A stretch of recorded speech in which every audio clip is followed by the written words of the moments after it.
मैं आपको शक्ति का दूसरा सिद्धांत बताता हूं। मुझे नहीं मालूम कि यह सिद्धांत मुझे बताना चाहिए या नहीं, मुझे यह भी नहीं मालूम कि यह सही है या नहीं, लेकिन क्योंकि मैं इसको मानता हूं और मुझे मालूम है कि इसके बारे में कई लोग जिनके हायर मॉरल वैल्यूज हैं शायद न भी समझते हो या न भी वो रखते हो, लेकिन एक मेरा विचार है, चाहे तो इस पर विचार करें। सब नहीं तो कुछ न कुछ लोगों को शायद इस विचार से कुछ सोचने की और कुछ करने की प्रेरणा मिलेगी। इतिहास दुनिया की सबसे बड़ी अदालत है, इससे बड़ी अदालत कोई नहीं है। सुप्रीम कोर्ट में क्या हुआ, हाई कोर्ट में क्या हुआ, लड़ाई के मैदान में क्या हुआ, इलेक्शंस में क्या हुआ, ये सब बातें आती हैं चली जाती हैं, बाद में रह जाता है केवल इतिहास। और इतिहास का निर्णय हमेशा उसके पक्ष में गया है जो शक्तिशाली था। इसने कभी उसका साथ नहीं दिया जो न्याय के साथ था, जो सही था। अगर ऐसा होता तो दिल्ली में बाबर रोड होती है, बाबर रोड है लेकिन राणा सांगा रोड नहीं है, क्योंकि बाबर आया, विजयी हुआ, राणा सांगा हार गया। भारत की हिंदूशाही किंगडम अफगानिस्तान से होती सिकुड़ती सिकुड़ती सिकुड़ती यहां तक नहीं आ जाती। हमने किसी पर आक्रमण नहीं किया, हमने किसी के जीवन मूल्यों को नष्ट नहीं किया, हमने किसी के धर्म ग्रंथों को और धर्म स्थानों को नष्ट नहीं किया। शायद हम न्याय संगत थे, शायद सत्य भी हमारे पक्ष में था, लेकिन शक्ति हमारे साथ नहीं थी। इसलिए इतिहास ने हमें उसकी सजा दी। इतिहास ने हमेशा उनको सजा दी जिन्होंने विचारों को कर्म से और न्याय को शक्ति से अधिक महत्व दिया। अब मैं ये नहीं कह रहा हूं कि उसको उसकी तिलांजलि कर देनी चाहिए, ये नहीं है कि न्याय का अपना महत्व नहीं है, लेकिन यदि कॉन्फ्लिक्ट ऑफ इंटरेस्ट हो तो शक्तिशाली बनना ज्यादा आवश्यक है।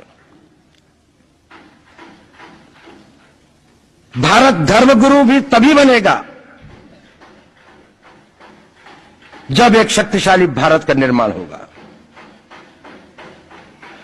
जिन लोगों ने भारत के ऊपर आक्रमण किया, भारत के ऊपर राज किया, इस प्रकार से राज किया कि राज करते वक्त, जाते वक्त अपने गुलामों से कह दिया कि तुम राज कर लो, हम तो जा रहे हैं, तो यहां पर गुलाम वंश भी बन गया। अगर हम लड़ाई के वॉरफेयर के उसूलों से देखें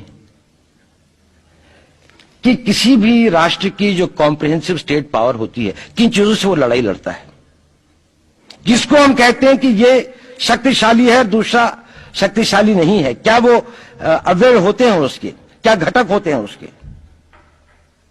तो भारत के पास जनशक्ति, धन शक्ति, ज्ञान की शक्ति, टेक्नोलॉजी की शक्ति, और जिन लोगों ने आक्रमण किया उनकी शक्ति को अगर हम ये देखें तो शायद 1 और 1000 का अनुपात भी नहीं होता। लेकिन उसके बाद भी हम वो नहीं कर पाए। और ये प्रश्न भी किसी ने पूछा, उस पर मैं आऊंगा बाद में। निवेदिता जी ने उसका बहुत अधिक उत्तर दिया, बहुत अच्छा उत्तर दिया था कि क्या कारण है, किसके कारण भी हम लोग इस लड़ाई में इतिहास ने हमारा साथ या हमारे पक्ष में न्याय नहीं दिया। क्या कारण है कि कश्मीर में हम लड़ रहे हैं, जिन्होंने हमारे ऊपर आक्रमण हो रहा है, हमारे ऊपर बाहर से लोग आकर वायलेशन हमारे बॉर्डर का करते हैं, इन्फिल्ट्रेटर्स हमारे यहां आते हैं, जबकि पूरा का पूरा कश्मीर भारत का भाग है, अभिन्न भाग है। कानून के अनुसार वहां के राजा ने यह हस्ताक्षर किए, हमें दिया।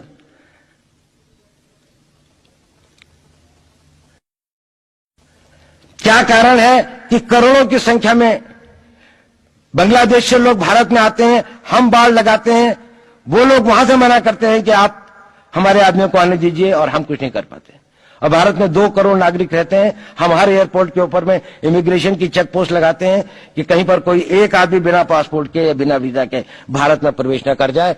यहां पर लाखों की संख्या में, करोड़ों की संख्या में लोग आते हैं। सुप्रीम कोर्ट भी ये वो करता है कि जिन लोगों ने जो इसके लिए जिम्मेदार हैं, उन्होंने जो काम किया है वो भारत के ऊपर आक्रमण के बराबर काम किया है।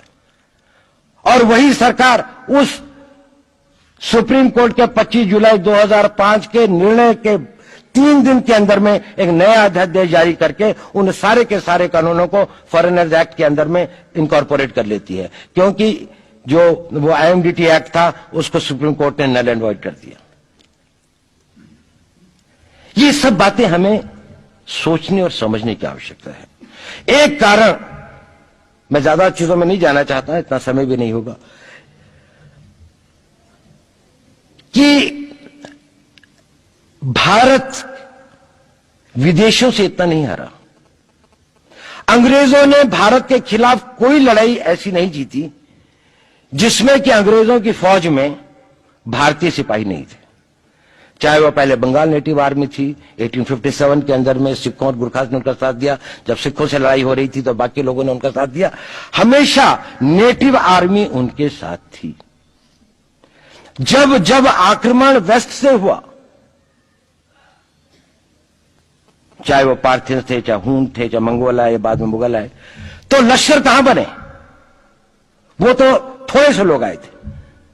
लश्कर बने काबुल में, जिस वक्त तो इस्लामाइज भी नहीं हुआ था, लाहौर में, सरहंद में। हिंदुस्तानियों को हराया है तो हमेशा हिंदुस्तान के लोगों ने साथ नहीं दिया देश का। और दर्द है तो केवल इसी बात का। भारत के इतिहास में अगर दर्द केवल इस बात का नहीं है कि विदेशियों ने हमारे साथ क्या किया, उनका तो हम मुकाबला कर लेते। दुख इस बात का था कि हमारे सभी लोगों ने साथ नहीं निभाया और साथ नहीं दिया। और इसकी फीलिंग आज भी मुझे इस देश में होती है। और भारत को आंतरिक या बाह्य शक्तियों से जो सबसे बड़ा खतरा है, वो खतरा इस बात का है कि हमारे अपने लोग ही